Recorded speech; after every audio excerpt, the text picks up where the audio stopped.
Hello दोस्तों, मैं Shiva sir आप सभी प्रिय विद्यार्थियों का अपने YouTube चैनल कुछ क्लासेस में स्वागत करता हूं। जैसा कि आज हम लोग जो चैप्टर शुरू करने वाले हैं हमारे आसपास के पदार्थ, ठीक है। ये एक वन शॉट डिवीजन क्लास है और इसमें हम लोग महत्वपूर्ण टॉपिक को कवर करेंगे और जो कि आगामी परीक्षाओं के लिए अति महत्वपूर्ण होने वाला है। तो चलिए हम लोग क्लास को शुरू करते हैं और समझते हैं एक एक पॉइंट को बहुत बेहतरीन तरीके से और देखते हैं कि कितना महत्वपूर्ण होने वाला है ये क्लास आप लोग के लिए। और वीडियो में अंत तक बने रहिएगा जिससे कि पूरे चैप्टर का जो प्रीवियस हम लोग 4 क्लास कंप्लीट किए हैं उनका ये क्या है, कॉम्बिनेशन है और उन्हीं चीजों को हम लोग दोबारा पढ़ेंगे और बेहतर तरीके से समझेंगे, ठीक है। तो ये वन शॉट रिवीजन हम लोग का कंप्लीट हो जाएगा हमारे आसपास का पदार्थ, ठीक है। तो चलिए आइए शुरू करते हैं। ये आज का जो है 5वां क्लास है। क्या है आज का? ये 5वां क्लास है हमारे आसपास के पदार्थ, मैटर इन आवर सराउंडिंग। ये कौन सा क्लास है आज का? आज का ये हम लोग का 5वां क्लास है, ठीक है। कौन सा क्लास है हम लोग का? 5वां। ये थोड़ा देखिएगा, यहाँ पे ध्यान दीजिएगा। ये आज का 5वां क्लास है जो कि अति महत्वपूर्ण है, ठीक है। क्या है? अति महत्वपूर्ण है, ठीक है। ये आज का 5वां क्लास है और जो कि अति महत्वपूर्ण है, मैटर इन आवर सराउंडिंग का, ठीक है। अब हम लोग चलते हैं आज के पहले पॉइंट पे, ठीक है। हमारे आसपास के पदार्थ, ये आज का 5वां क्लास है, ठीक है। Matter in our surrounding class 9th का एक केमिस्ट्री वाला पार्ट है, ठीक है। अगले पेज पे और ये आज का पहला टॉपिक है, समझते हैं इसको। द्रव्यमान तथा भार में संबंध। द्रव्यमान तथा भार में संबंध किसमें? द्रव्यमान तथा भार में संबंध, ठीक है। द्रव्यमान तथा भार में संबंध। तो द्रव्यमान और भार में जो संबंध होता है ये क्या होता है? W = mg, ठीक है। W = mg ये होता है। तो जो W होता है ये किसको रिप्रेजेंट करता है? भार को, ठीक है। किसको रिप्रेजेंट करता है? भार को, ठीक है। भार को। ये जो यम है ये किसको रिप्रेजेंट करता है? द्रव्यमान, ठीक है। द्रव्यमान, ठीक है।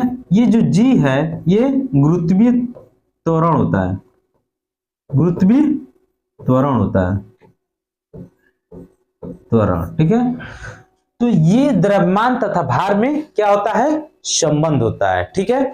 जो द्रव्यमान होता है इसका जो मात्रक होता है ये क्या होता है? केजी। जो भार होता है इसका मात्रक क्या होता है? न्यूटन, ठीक है। अब थोड़ा सा हम लोग समझते हैं द्रव्यमान के बारे में, ठीक है। जो द्रव्यमान होता है यह किसी भी जगह या किसी मतलब क्या होता है, किसी भी स्थान पे जाने पे इसके मान में कोई परिवर्तन नहीं होता है। चाहे हम यहाँ चाहे वहां कहीं भी जाएं, ठीक है, किसी भी जगह पे जाने पे जो द्रव्यमान होता है इसका मान परिवर्तित नहीं होता है, ठीक है। तो ये बात आपको समझ में आया। उसके बाद से कि जो द्रव्यमान होता है, द्रव्यमान सदैव क्या होता है? निश्चित होता है। किसी भी वस्तु का क्या होता है? द्रव्यमान निश्चित होता है। ये बात याद रखिएगा कि द्रव्यमान का जो मतलब क्या होता है? द्रव्यमान सदैव निश्चित होता है, ठीक है। ये बात ध्यान दीजिएगा। द्रव्यमान सदैव क्या होता है? सदैव निश्चित होता है, निश्चित होता है। द्रव्यमान सदैव निश्चित होता है। स्थान परिवर्तन करने पे इसके मान में कोई परिवर्तन नहीं होता है, ठीक है। बात समझ में आ गया। अब थोड़ा सा भार को भी समझ लीजिए कि भार क्या होता है। भार जो होता है किसी वस्तु पर लगने वाले गुरुत्वाकर्षण बल का परिणाम होता है। ये क्या होता है? किसी वस्तु पर लगने वाला गुरुत्वाकर्षण बल का परिणाम होता है। बात समझ में आया। तो अब हम लोग एक और पॉइंट को यहां पे समझेंगे कि जो भार जो होता है यह अंतरिक्ष में शून्य होता है और क्या होता है? चंद्रमा पर जी का मान पृथ्वी पर जी के मान का, चंद्रमा पर जी का मान पृथ्वी के जी के मान का 1/6 भाग होता है, ठीक है। जी के मान का 1/6 भाग होता है। बात समझ में आ गया। चलते हैं अगले पॉइंट पे। अगला पॉइंट ये देखिए, ये इंपॉर्टेंट फैक्ट है, इस पे न्यूमेरिकल भी आता है। कह रहा है कि द्रव्यमान ऊर्जा नियम, ठीक है। द्रव्यमान ऊर्जा नियम ये क्या होता है? E इजकल टू, ठीक है, E इजकल टू mc², ठीक है। जो E होता है हमारा, ये क्या होता है, एनर्जी होता है, ठीक है। ये क्या होता है, एनर्जी होता है, एनर्जी होता है, ठीक है। m हमारा क्या होता है, मास होता है, क्या होता है, मास होता है। ये क्या होता है, स्पीड ऑफ लाइट होता है, क्या होता है, speed of light, speed of light. Speed of light कितना होता है, 3 × 10⁸ मीटर प्रति सेकेंड होता है। बस समझ में आया। तो ये हमारा क्या होता है, E ऊर्जा होता है, और जो मास होता है ये हमारा क्या होता है, द्रव्यमान, द्रव्यमान। ये होता है प्रकाश की चाल, ठीक है। किसका होता है, प्रकाश की चाल, प्रकाश C जो होता है प्रकाश की चाल। तो समझ में आया। यहाँ पे लिखा हुआ है, इसको समझिएगा। यदि किसी वस्तु का द्रव्यमान m तथा ऊर्जा E हो तो आइंस्टीन के अनुसार, तो आइंस्टीन के अनुसार क्या होता है, E = mc²। आपको समझ में आ गया। E ऊर्जा, m द्रव्यमान और C प्रकाश की चाल, ठीक है। तो आई होप आपको समझ में आ रहा होगा। अब हम लोग चलते हैं नेक्स्ट, ठीक है। अब यहाँ पे समझेंगे किसके बारे में, द्रव्य, पदार्थ, मैटर। ये तीनों की तीनों क्या है, एक ही है, ठीक है। द्रव्य कहिए, पदार्थ कहिए, मैटर कहिए, ये तीनों की तीनों एक ही हैं। इनको समझते हैं हम लोग सबसे पहले इनकी परिभाषा को, कि इनकी परिभाषा क्या होती है। इसका छोटा सा परिभाषा है, कोई भी वस्तु जिसका द्रव्यमान होता है और जो स्थान या आयतन घेरता हो वो क्या कहलाता है, द्रव्य या पदार्थ। बात समझ में आ गया। तो यहाँ पे देखिए लिखा हुआ है, क्या लिखा है इसकी परिभाषा, कि प्रत्येक वस्तु जो स्थान घेरे, क्या करे, जो स्थान घेरे, जिसका कुछ वजन या द्रव्यमान हो, जिसका कुछ वजन या द्रव्यमान हो, जिन्हें हम अपने ज्ञानेंद्रियों द्वारा देख सकते हैं, जिनको हम अपने ज्ञानेंद्रियों द्वारा देख सकते हैं या छू सके, वो वस्तु क्या कहलाएगी, द्रव्य या पदार्थ कहलाएगी। समझ में आया। अब अगले पॉइंट को हम लोग देखते हैं, करा पदार्थ के 5 मूल तत्व कौन है, ठीक है। तो पदार्थ के 5 मूल तत्व हैं, ठीक है। कौन है, वायु, ठीक है, वायु, पृथ्वी, ठीक है, पृथ्वी, अग्नि, अग्नि, आकाश, देखिए वायु, पृथ्वी, अग्नि, आकाश और जल, ठीक है। यहां से एग्जाम में क्वेश्चन पूछा गया है, ठीक है। तो पदार्थ के 5 मूल तत्व कौन है, तो वायु, पृथ्वी, अग्नि, आकाश और जल, ये पदार्थ के क्या है, मूल तत्व है, ठीक है। तो आई होप आपको समझ में आ गया होगा ये 5 क्या है, मूल तत्व है। ये क्या है, मूल तत्व है, ठीक है। इन मूल तत्वों को मत भूलिएगा, ठीक है। मूल तत्व यहां से क्वेश्चन एग्जाम में पूछा गया है, प्रीवियस ईयर क्वेश्चन में, ठीक है। तो ये मूल तत्व है, पदार्थ के क्या है, मूल तत्व है, वायु, पृथ्वी, अग्नि, आकाश, जल, ठीक है। चलते हैं नेक्स्ट पॉइंट पे, ठीक है। हाँ, अब यहाँ पे हम लोग पढ़ेंगे पदार्थ के गुणों के बारे में, ठीक है। तो सबसे पहले हम लोग पदार्थ के गुण को पढ़ने से पहले थोड़ा इसको समझते हैं, ठीक है। क्या समझना है, कि पदार्थ के जो कण होते हैं ये अति सूक्ष्म होते हैं। पदार्थ के कण क्या होते हैं, अति सूक्ष्म होते हैं, अति सूक्ष्म होते हैं, ठीक है। पहली बात कि पदार्थ के जो कण होते हैं ये अति सूक्ष्म होते हैं। दूसरी बात क्या समझना है, कि पदार्थ के कणों के बीच में रिक्त स्थान होता है। पदार्थ के कणों के बीच में क्या होता है, रिक्त स्थान होता है। क्या होता है, पदार्थ के कणों के बीच में रिक्त स्थान होता है। क्या होता है, पदार्थ के कणों के बीच में रिक्त स्थान होता है, ठीक है। पदार्थ के कण एक दूसरे को आकर्षित करते हैं। पदार्थ के जो कण होते हैं ये क्या करते हैं,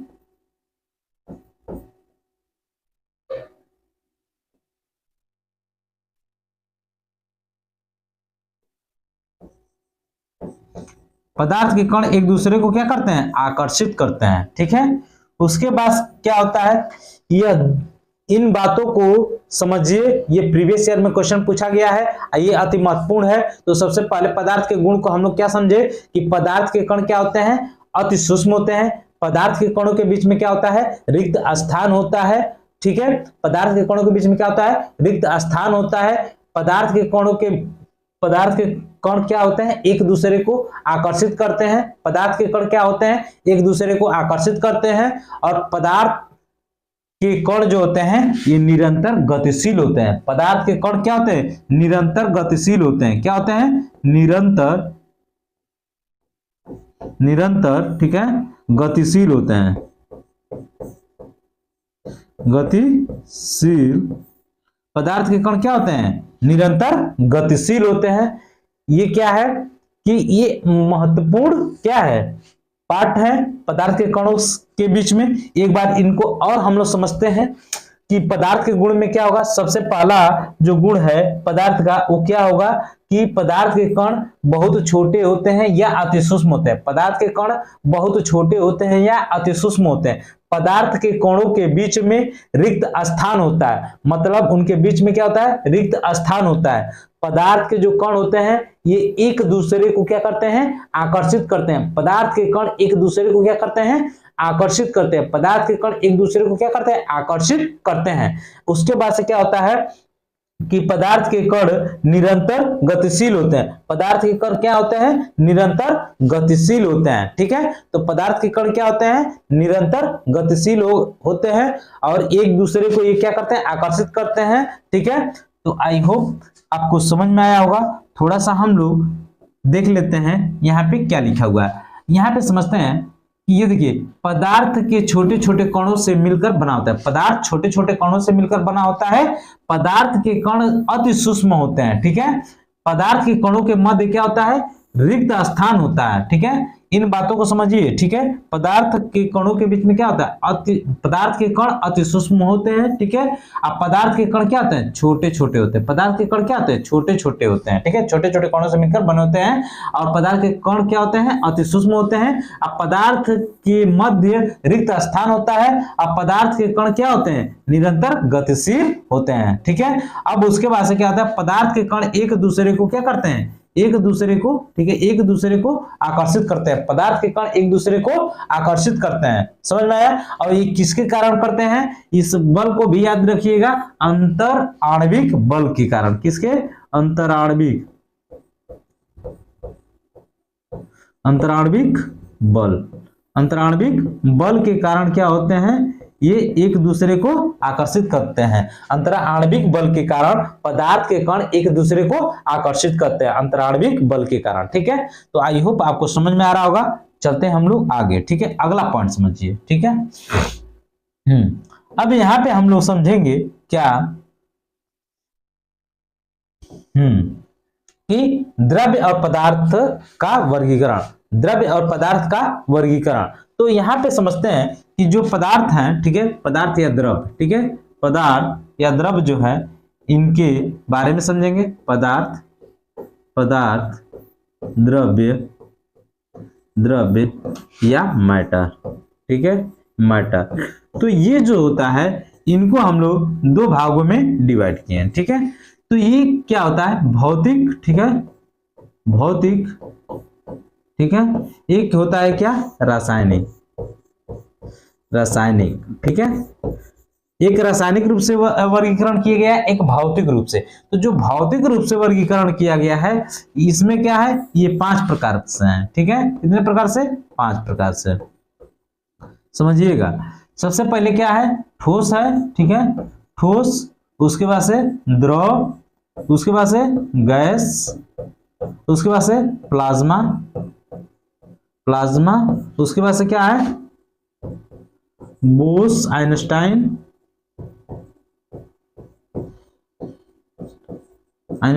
कंडेंसेट, जिसको हम लोग क्या बोलते हैं, बीईसी, बोस आइंस्टाइन कंडेंसेट। ठीक है, बोस आइंस्टाइन कंडेंसेट बोलते हैं। ठीक है, अब जो ये हमारे पास क्या है कि ये जो रासायनिक है इसको हम लोग किसके रूप में डिवाइड करते हैं, तो ये जो होता है ये 2 रूपों में डिवाइड है। सबसे पहले क्या होता है, शुद्ध पदार्थ। क्या होता है, शुद्ध पदार्थ। कौन पदार्थ, शुद्ध पदार्थ। उसके बाद से अशुद्ध मतलब मिश्रण। क्या, मिश्रण। मिश्रण, ठीक है। अशुद्ध मतलब मिश्रण, ठीक है। शुद्ध पदार्थ में कौन कौन आ जाएंगे? तत्व और यौगिक। इसमें क्या आ जाएंगे शुद्ध में? तत्व और यौगिक, तत्व यौगिक, ठीक है, यौगिक, ठीक है। जो तत्व होते हैं यह कितने प्रकार से डिवाइड है? तो ये 3 प्रकार के। पहला क्या है? धातु, ठीक है। उसके बाद से क्या होगा? अधातु, उसके बाद से उपधातु, उपधातु। धातु को मेटल, अधातु को नॉन मेटल, ये मेटलॉइड्स। यौगिक क्या होंगे? 2 यौगिक होंगे, एक कार्बनिक यौगिक,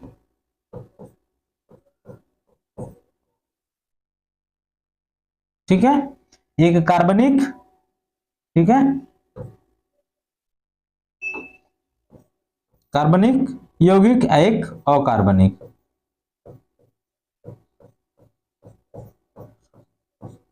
कार्बनिक, ठीक है। उसके बाद से जो शुद्ध पदार्थ होता है ये कितने रूप में डिवाइड है? तो ये 2 रूपों में, ठीक है। एक समांगी, ठीक है, एक समांगी, समांगी मिश्रण, एक विषमांगी मिश्रण, विषमांगी मिश्रण, ठीक है। एक समांगी मिश्रण, एक विषमांगी मिश्रण। यौगिक जो होता है एक कार्बनिक यौगिक, एक अकार्बनिक यौगिक। तत्व जो होता है धातु, अधातु और उपधातु, 3 रूपों में विभाग। जो पदार्थ होता है 2 भौतिक आधार पे, एक रासायनिक। भौतिक आधार जो होता है ठोस, द्रव, गैस, प्लाज्मा और बोस आइंस्टाइन कंडेंसेट होता है, ठीक है। तो ये फिजिकल स्टेट, ये केमिकल स्टेट, ठीक है। तो इन रूपों में क्या किया गया है? डिवाइड किया गया। समझ में आ रहा है? अब हम लोग चलते हैं अगले पॉइंट पे। अब यहाँ पे हम लोग डिस्कस करेंगे क्या कि जो पदार्थ की अवस्थाएं हैं इनको हम लोग थोड़ा सा देखते हैं आगे, ठीक है। पदार्थ की अवस्थाएं जो है, पदार्थ की अवस्था में सबसे पहला हम लोग के पास पॉइंट क्या है? ठोस अवस्था, ठीक है, जिसको हम लोग इंग्लिश में सॉलिड स्टेट बोलते हैं। क्या बोलते हैं? सॉलिड स्टेट बोलते हैं, ठीक है। इसमें सबसे पहली बात कि जो आयतन होता है निश्चित और आकार भी निश्चित, मतलब कि आयतन वह आकार, ठीक है, आयतन, आयतन वह आकार, आकार निश्चित होता है, ठीक है। आयतन व आकार क्या होता है? निश्चित होता है। बात समझ में आ गया? उसके बाद से जो ठोस होता है इसमें घनत्व तो अधिक होता है, संपीड्यता नगण्य होता है, और क्या होता है? ठोस कणों के मध्य उच्च अंतराण्विक आकर्षण बल पाया जाता है, ठीक है। अब विसरण कम होता है, मतलब ठोस पदार्थों के बीच में जो फैलाव होता है वह बिल्कुल कम होता है, ठीक है। क्या होता है? बिल्कुल कम होता है। अब थोड़ा सा क्योंकि हम लोग 1 शॉट रिवीजन कर रहे हैं तो थोड़ा जल्दी जल्दी समझते हैं इन चीजों को, ठीक है। अब देखिए कर जो द्रव है ये क्या होता है? आयतन निश्चित, ठीक है, आयतन क्या होता है? निश्चित, लेकिन आकार क्या होता है? अनिश्चित। ये बात ध्यान दीजिएगा, जो आयतन होता है निश्चित होता है, आकार क्या होता है? अनिश्चित होता है, ठीक है। लेकिन यहाँ पे ध्यान दीजिएगा कि द्रव का घनत्व, द्रव का घनत्व गैस से अधिक परंतु ठोस से कम होता है। गैस से अधिक परंतु ठोस से कम होता है। संपीड्यता क्या होता है? बहुत कम होता है। द्रव के कणों में दुर्बल अंतराण्विक बल पाया जाता है। जो 6वां पॉइंट है हम लोग के पास, इसमें आकर्षण बल पाया जाता है। किसमें? जो द्रव होता है इसमें आकर्षण बल पाया जाता है। इसमें विसरण क्या होता है? देखिए विसरण गैस से कम परंतु ठोस से अधिक, गैस से कम परंतु ठोस से अधिक होता है। बात समझ में आ गया? अब हम लोग चलते हैं अगले पॉइंट पे। अगला पॉइंट ये देखिए गैस। गैस में ध्यान दीजिएगा कि आयतन और आकार, मतलब आकार और आयतन दोनों ही क्या होते हैं? अनिश्चित होते हैं। आकार वह आयतन, आकार, आकार वह आयतन, आयतन दोनों, दोनों अनिश्चित होते हैं, अनिश्चित, अनिश्चित होता है, ठीक है। अब यहाँ पे देखिए वही लाइन लिखा हुआ है, आकार व आयतन दोनों क्या होते हैं, अनिश्चित होते हैं। घना तो अत्यंत कम होता है, संपीड्यता जो होती है अत्यधिक होती है, ठीक है। गैस में गैस के कणों के मध्य क्या होता है मध्य अंतराणुक आकर्षण नगण्य होता है, ठीक है। अंतराणुक आकर्षण नगण्य होता है। अब विसरण इसमें क्या होता है, अधिक होता है, ठीक है। गैस में जो विसरण होता है ये क्या होता है, अधिक होता है। समझ में आया। अब अगले पॉइंट की तरफ चलते हैं, ठीक है। अगला देखिए प्लाज्मा, ठीक है। ये जो प्लाज्मा है इसमें यह पदार्थ की चौथी अवस्था होती है। ये पदार्थ की क्या है, ये चौथी अवस्था होती है। बात समझ में आया। जो पदार्थ होता है प्लाज्मा जो होता है यह पदार्थ की चौथी अवस्था है। इस अवस्था में कण अत्यधिक ऊर्जा वाला या अधिक उत्तेजित होता है, अधिक उत्तेजित या अत्यधिक ऊर्जा वाले होते हैं, ठीक है। जो ये फ्लोरोसेंट ट्यूब होता है और नियान बल्ब में प्लाज्मा पाया जाता है। नियान बल्ब के अंदर नियान गैस और फ्लोरोसेंट ट्यूब के अंदर हीलियम या अन्य कोई गैस भरी होती है। सूर्य और तारों में चमक किसके कारण होता है, प्लाज्मा के कारण होता है। गैसों की एक क्या होती है, आयनीकृत अवस्था होती है, ठीक है। सूर्य और तारों में चमक प्लाज्मा के कारण होती है और गैसों की एक क्या होती है, आयनीकृत अवस्था होती है, ठीक है। और ये कहां पाया जाता है, ये कहां पाया जाता है, उच्च तापमान पर बनती है। ये क्या होता है, ये प्लाज्मा जो होता है ये उच्च तापमान पर होता है। ये कहां पे होता है, उच्च तापमान पर होता है। समझ में आ गया। अब हम लोग चलते हैं नेक्स्ट पॉइंट के तरफ, ठीक है। ये देखिए ये जो है बोस आइंस्टाइन कंडेंसेट। सबसे पहले इसके बारे में दो तीन बातों को हम लोग समझते हैं। वर्ष 1920 में भारतीय वैज्ञानिक सत्येंद्र नाथ बोस के द्वारा, ठीक है, कुछ गणनाएं की गई, पदार्थ के संबंध में कुछ गणनाएं की गई जिसको बोस अल्बर्ट आइंस्टीन के द्वारा उन गणनाओं को सत्यापित करके, ठीक है, पदार्थ की पांचवी अवस्था के बारे में भविष्यवाणी किया गया, ठीक है। तो बात समझ में आ गया होगा कि वर्ष 1920 में सत्येंद्र नाथ बोस के द्वारा कुछ पदार्थ की अवस्थाओं के बारे में क्या बताया, मतलब गणना किए, जिसमें, ठीक है, जिसमें संशोधन करके अल्बर्ट आइंस्टीन के द्वारा उसमें कुछ संशोधन करके और भविष्यवाणी किया गया कि यह पदार्थ की पांचवा अवस्था है।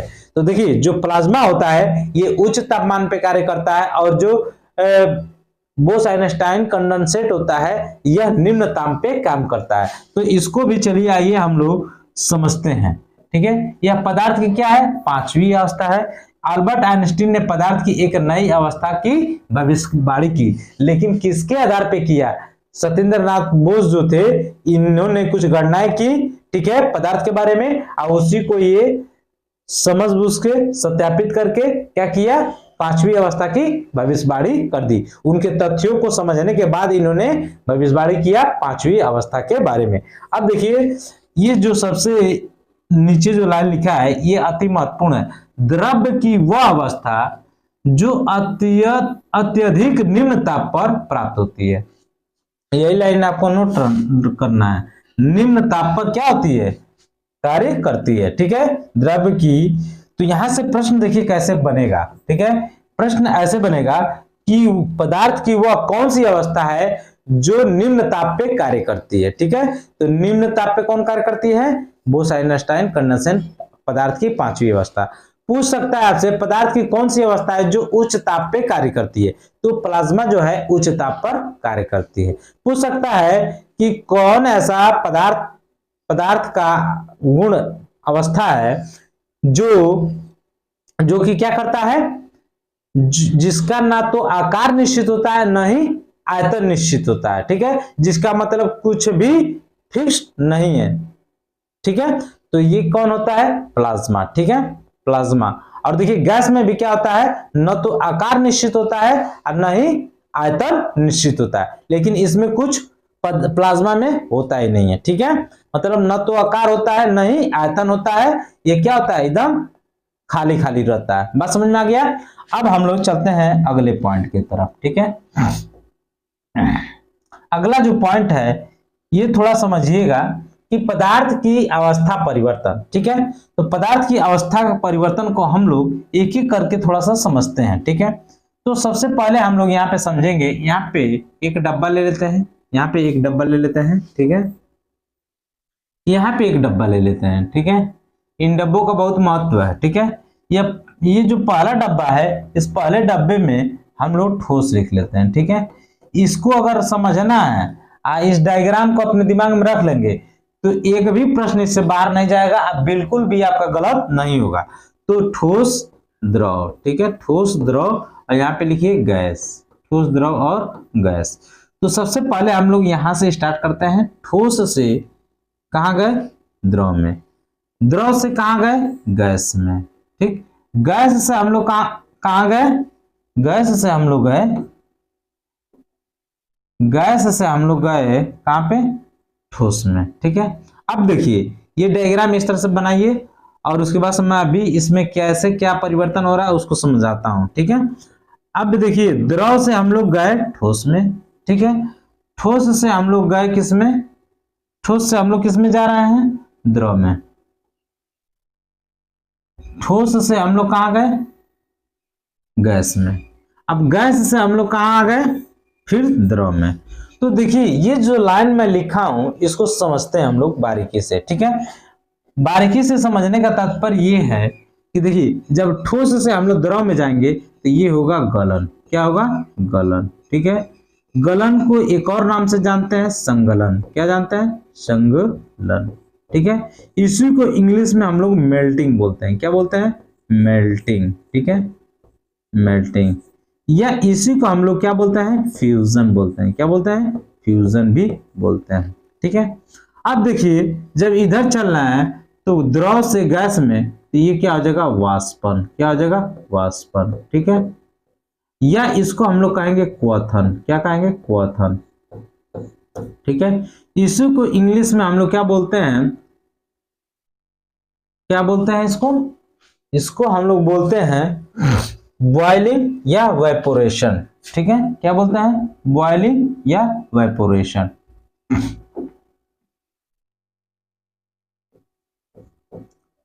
बॉइलिंग, वेपोरेशन, वेपोरेशन, ठीक है। अब हम लोग इधर आ जाते हैं, तो जब गैस से ठोस में आएंगे तो इसको बोलेंगे निक्षेपण, निक्षेपण,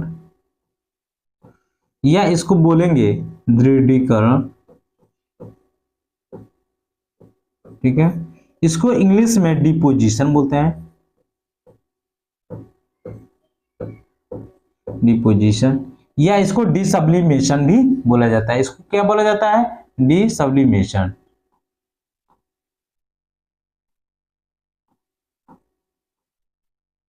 डिसब्लिमेशन। अब हम लोग यहां पे समझते हैं इस लाइन को, ठीक है, जो कि द्रव से ठोस में जा रहा है, तो इसको क्या बोला जाता है, जमना, जमना, या हिमांक, हिमांक, ठीक है। या इंग्लिश में इसको बोलते हैं फ्रीजिंग, फ्रीजिंग, या सॉलिडिफिकेशन,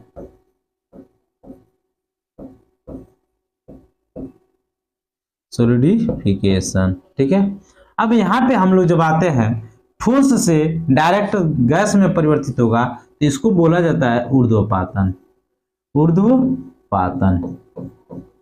इसको इंग्लिश में सब्लिमेशन कहा जाता है, क्या बोला जाता है, सब्लिमेशन, सब्लिमेशन बोला जाता है। जब हम लोग गैस से द्रव में आ रहे हैं तो इसको बोलते हैं संघनन, क्या बोलते हैं, संघनन, ठीक है, संघनन, ठीक है। या इंग्लिश में इसको बोलते हैं कंडेंसेशन, कंडेंसेशन, ठीक है।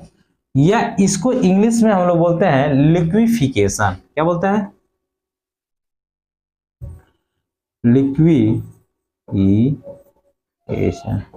लिक्विफिकेशन, ठीक है, संघनन बोलेंगे या कंडेंसेशन बोलेंगे या लिक्विफिकेशन बोलेंगे।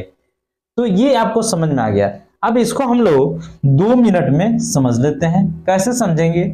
देखिए, जब ठोस से द्रव में जाएंगे, जब ठोस से द्रव अवस्था में परिवर्तित होगा उसे हम संगलन कहते हैं। जब द्रव अवस्था से गैस अवस्था में जाएगा उसे वाष्पन, क्वथन या बॉइलिंग या वेपोरेशन कहते हैं। जब गैस से ठोस अवस्था में आते हैं तो उसको निक्षेपण, दृढ़ीकरण या डिपोजिशन या सब्लिमेशन कहेंगे। समझ में आ गया? अब यहां से हम लोग समझते हैं कि जब द्रव से ठोस में जाएंगे तो जमना, हिमांक, फ्रीजिंग, सॉलिडिफिकेशन बोलेंगे। जब हम ठोस से गैस में जाएंगे तो ऊर्ध्वपातन या सब्लिमेशन बोलेंगे। जब गैस से द्रव में आएंगे तो संघनन, लिक्विफिकेशन या कंडेंसेशन बोलेंगे। ठीक है, तो ये सारी चीजें यहाँ पे आपको समझ में आ गया होगा। अब इसकी परिभाषा संगलन की क्या हो जाएगी? जब ठोस से द्रव में, जब ठोस से द्रव में परिवर्तित होगा। किसमें? जब ठोस से, ठीक है, ठोस से द्रव में बदलेगा, द्रव में परिवर्तित होगा तो उसे हम गलन कहेंगे। ठीक है, जब फ्रीजिंग, सॉलिडिफिकेशन, जमना, हिमांक होगा, मतलब द्रव से, ठीक है, द्रव से ठोस में बदलेगा तो उसको हम लोग क्या बोलेंगे? जमना। संघनन क्या होगा? संघनन गैस से, ठीक है, गैस से द्रव में परिवर्तित होगा उसे संघनन कहेंगे। वाष्पन क्या होगा? जब द्रव से गैस में जाएंगे। किस में जाएंगे? द्रव से गैस में। ठीक है, द्रव से गैस में जाएंगे हम लोग तो क्या होगा? वो वाष्पन होगा। ऊर्ध्वपातन क्या होगा? तो ठोस से द्रव में, गैस में जाएंगे, ठोस से, ठीक है, ठोस से गैस में, ठोस से गैस में। निक्षेपण क्या होता है? तो गैस से द्रव में। किससे? गैस से द्रव में, गैस से द्रव में। तो ये आपको समझ में आया होगा। अब हम लोग थोड़ा सा डिस्कस करेंगे अगले पॉइंट को।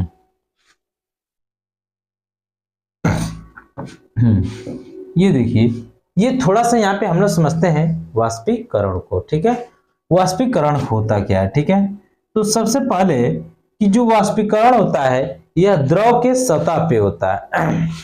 यह द्रव के सतह पे होता है, द्रव के सतह पे होता है। समझ में आया? तो यहां पे हम लोग इसको डिस्कस करेंगे। ठीक है, ये क्या होता है?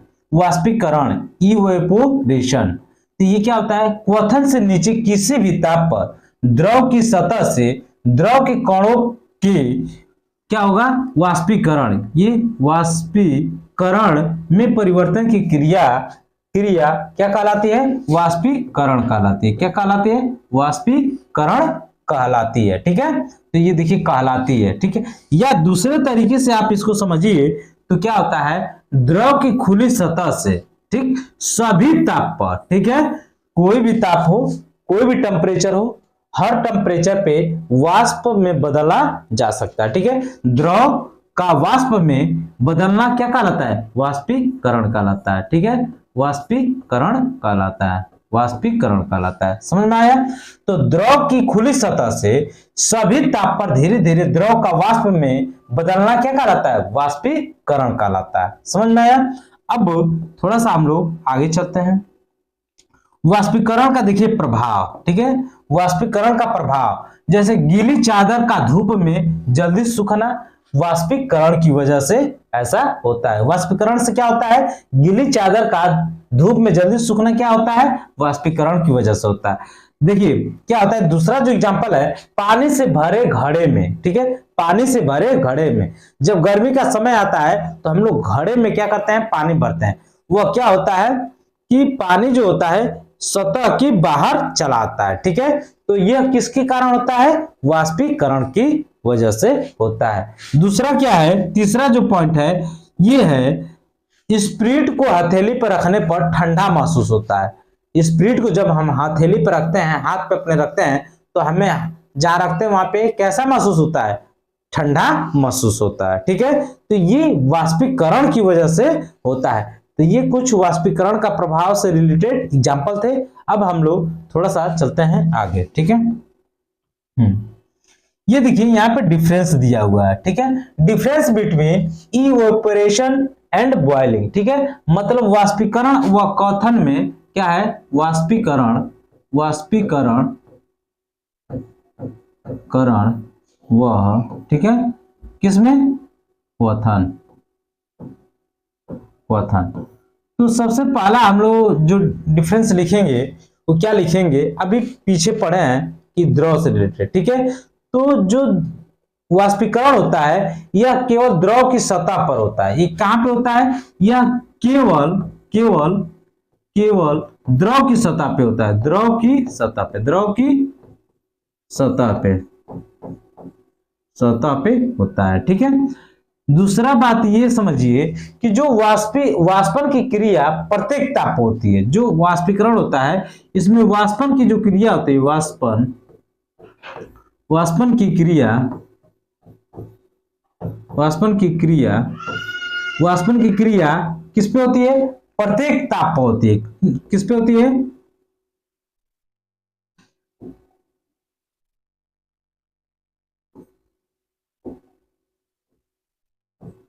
प्रत्येक ताप पर। ठीक है, जो तीसरा पॉइंट है ये क्या है, वाष्पन एक मंद प्रक्रिया है। क्या है, वाष्पन एक क्या है, मंद प्रक्रिया है। समझ में आया। जो क्वथन होता है इसमें क्या होता है, यह केवल द्रव की सतह पर होता है, लेकिन ये क्या होता है, संपूर्ण द्रव में होता है। क्या होता है, संपूर्ण द्रव में होता है। देखिए, यह केवल द्रव की सतह पर होता है, लेकिन ये संपूर्ण द्रव में होता है। ठीक है, देखिए ये पहली बात हो गया। ये दूसरी, ये वाष्पन की क्रिया प्रत्येक ताप पर होता है, लेकिन ये निश्चित ताप पर ही होता है। ये क्या होता है, निश्चित ताप पर ही होता है। निश्चित ताप पर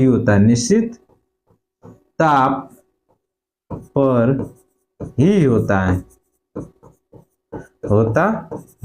ठीक है, जो तीसरा है यह मंद अभिक्रिया है। तो ये कैसा अभिक्रिया को था, तीव्र अभिक्रिया है।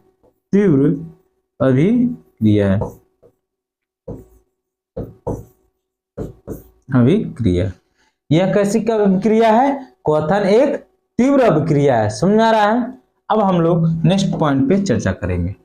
ठीक है, अब यहां पे समझेंगे हम लोग कि तापमान जो है, टेम्परेचर, ठीक है, जो यहाँ पे बेसिक क्लास है। ठीक है, बेसिक क्लास क्या है कि जो टेम्परेचर तापमान है इसको हम लोग थोड़ा सा यहाँ पे समझते हैं। क्या समझते हैं कि जो तापमान है, तापमान के बारे में थोड़ा सा समझ लेते हैं। तापमान जो है, जिसको इंग्लिश में टेम्परेचर, ठीक है, ये एक क्या है, संख्यात्मक मान होता है, संख्यात्मक पैमाना होता है। संख्यात्मक क्या होता है, पैमाना होता है। जो तापमान होता है ये क्या होता है, एक संख्यात्मक पैमाना होता है। उसके बाद से कोई वस्तु ठंडी है या गर्म है इसका एहसास होता है। ठीक है, कोई वस्तु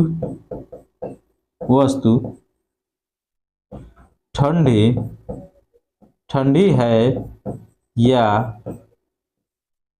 गर्म है। ठीक है, ये एहसास तापमान की वजह से होता है। समझ में आया।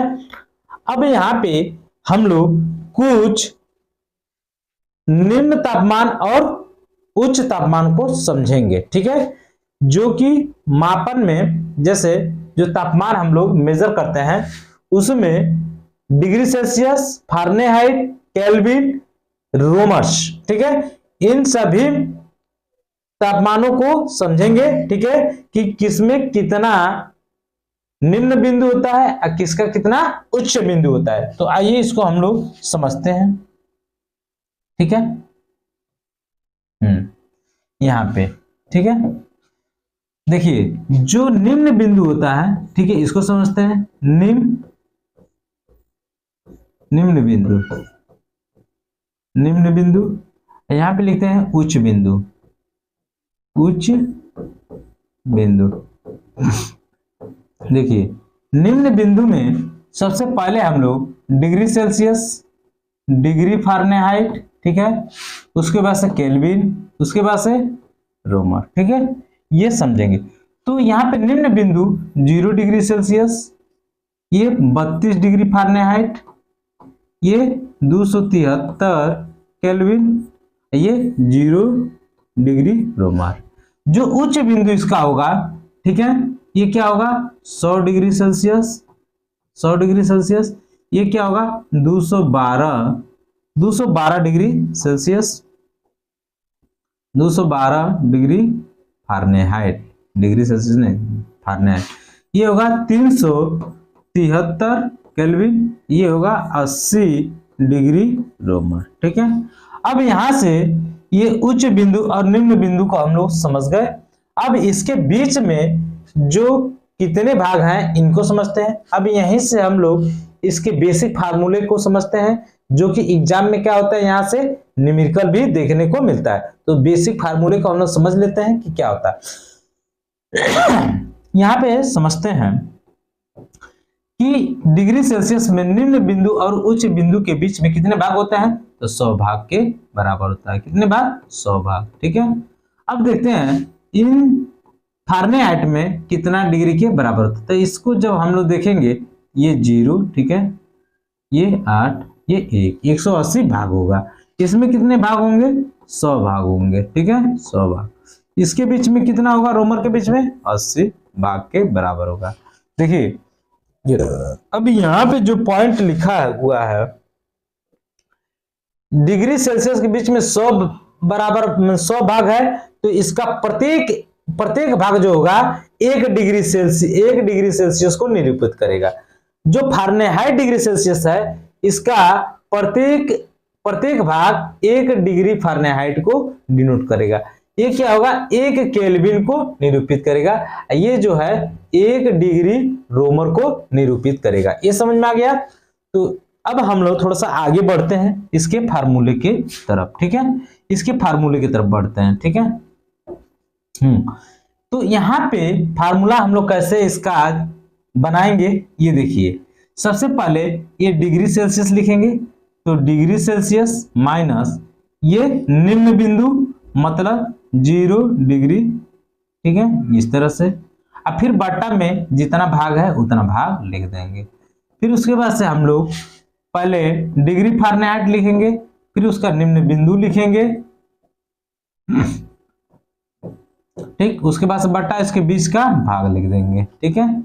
अब यहाँ पे हम लोग केल्विन लिखेंगे, उसके बाद से निम्न बिंदु लिखेंगे,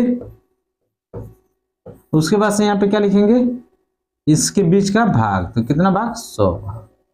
अब यहाँ पे हम लोग लिखेंगे रोमर माइनस 0 डिग्री रोमर्स और बटा 80।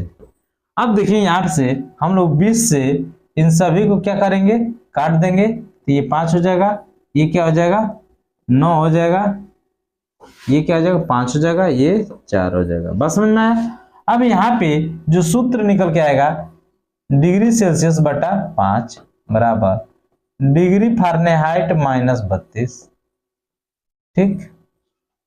उसके बाद से यहाँ पे केल्विन माइनस 273 बटा 5, ठीक है, ये हो जाएगा रोमर्स माइनस, ठीक है। यहाँ पे 0 घटाने से कोई प्रभाव नहीं पड़ने वाला है, ठीक है। अब यहाँ पे ये 4 हो जाएगा। अब यहाँ पे हम लोग समझे क्या कि ये जो हमारा बेसिक फॉर्मेट है, जिसमें परिवर्तन करना हो, जिसमें परिवर्तन करना है, उन दोनों को एक बराबर रख लेंगे। अब यहाँ पे हम लोग डिग्री सेल्सियस केल्विन को समझ लेते हैं। तो देखिए यहाँ पे क्या है 5, इनको हम लोग काट देंगे, तो ये हो जाएगा डिग्री सेल्सियस बराबर क्या हो जाएगा केल्विन माइनस 273। ठीक है। अब देखिए कि ये हमारे पास क्या आया, एक बेसिक फार्मूला आ गया। डिग्री सेल्सियस में अगर आपको निकालना हो, ठीक है, डिग्री सेल्सियस, तो केल्विन में से 273 घटा देंगे तो डिग्री सेल्सियस में हो जाएगा। अगर आपको केल्विन निकालना हो तो क्या करेंगे, डिग्री सेल्सियस में 273 जोड़ देंगे तो ये क्या हो जाएगा, आपका बेसिक फार्मूला हो जाएगा। ठीक है, समझ में आया, ये समझ में आ गया होगा आपको। ठीक है, डिग्री सेल्सियस, ठीक है, के माइनस 273, आई होप आपको समझ में आ रहा होगा। ठीक है, अब यहां से ये एक बेसिक फार्मूला आ गया। अब यहां से न्यूमेरिकल अगर देता है, जैसे मान लीजिए कह दे कि 200 डिग्री सेल्सियस दे दिया यहाँ पे, ठीक है, एक एग्जाम। अब थोड़ा सा अगले पेज पे चलते हैं। ठीक है, देखिए यहां पे देखते हैं कि अगर यहां पे दे दिया ये क्वेश्चन 200 डिग्री सेल्सियस को किसमें बदलना है, केल्विन में परिवर्तित करना है। किसमें परिवर्तित करना है। ठीक है, 200 डिग्री सेल्सियस को किसमें परिवर्तित करना है, तो सेल्सियस में केल्विन में परिवर्तित करना है। ठीक है, तो अब हम लोग क्या करेंगे, 200 डिग्री सेल्सियस में, ठीक है, 200 डिग्री सेल्सियस में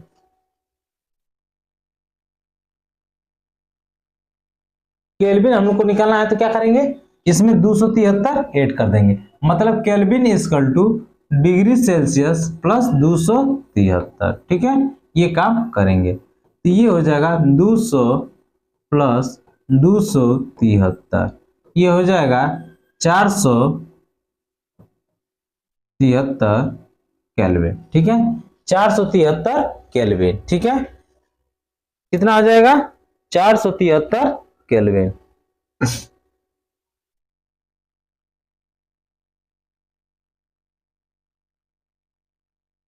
हाँ, तो ये समझ में आ गया आपको। अब ये हो जाएगा हमारा आंसर। ठीक है, केल्विन में 473 केल्विन हो जाएगा। ठीक है, थोड़ा सा हम लोग कुछ निश्चित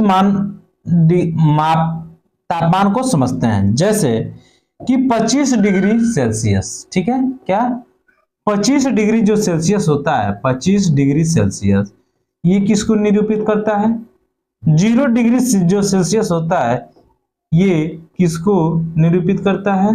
ठीक है, 100 डिग्री सेल्सियस जो होता है ये किसको बताता है। तो देखिए जो 25 डिग्री सेल्सियस है, जल 25 डिग्री सेल्सियस पे द्रव अवस्था में होता है। जो 25 डिग्री सेल्सियस होता है तो द्रव क्या होता है, द्रव अवस्था में होता है। किसमें होता है, द्रव अवस्था में होता है। जल जो होता है 25 डिग्री तापमान पर, जल 25 डिग्री तापमान पर द्रव अवस्था में होता है, अवस्था में होता है। लेकिन जल 0 डिग्री तापमान, 0 डिग्री सेल्सियस पे एक कैसा होता है, ठोस अवस्था में, ठोस अवस्था में होता है, ठोस अवस्था में होता है। ठीक है, जो 100 डिग्री सेल्सियस है, 100 डिग्री सेल्सियस पे, 100 डिग्री सेल्सियस पे जो जल होता है वह गैस अवस्था में होता है। किसमें होता है, गैस अवस्था में होता है। ठीक है, गैस अवस्था में होता है, अवस्था में होता है। तो ये समझ में आ गया कि 25 डिग्री सेल्सियस पे जल जो होता है द्रव अवस्था में होता है, 0 डिग्री सेल्सियस पे ठोस जल जो होता है ठोस अवस्था में होता है, 100 डिग्री सेल्सियस पे जल जो होता है गैस अवस्था में होता है। समझ में आ गया। अब हम लोग मिलते हैं अगले क्लास में। ठीक है, अब अगली जो क्लास होगी वो अति महत्वपूर्ण होगी। इसका हम लोग जो एनसीईआरटी बेस्ड एमसीक्यूज है, ऑब्जेक्टिव टाइप क्वेश्चन है, उनको हम लोग अगले वीडियो में करेंगे। ठीक है, तो तब तक के लिए थैंक यू, मिलते हैं नेक्स्ट क्लास में।